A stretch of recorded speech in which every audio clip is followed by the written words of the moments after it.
Beredar pesan yang menyebut pesawat pribadi yang mengangkut Capres nomor urut 02 Prabowo Subianto dilarang mendarat di Bandara Syamsuddin Nur, Banjarmasin pada Minggu 11 Maret 2019 kemarin. Padahal masih dalam pesan itu tertulis Prabowo ke Banjarmasin bukan untuk berkampanye, melainkan menghadiri haul guru sekumpul ke-14 di kota Martapura, Kalimantan Selatan.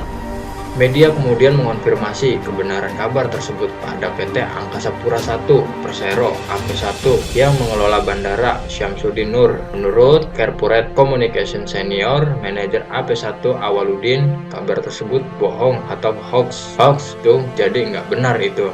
Prabowo dilarang mendarat di Banjarmasin.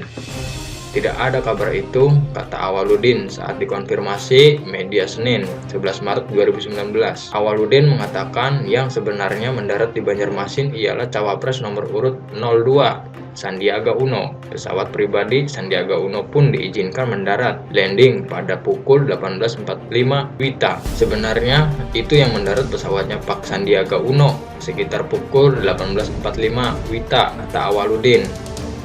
Diketahui Sandiaga memang mendatangi puncak haul ke-14 guru sekumpulan pada Minggu 10 Maret 2019 petang. Ia menggantikan Prabowo Subianto yang berhalangan hadir karena kesibukan lain.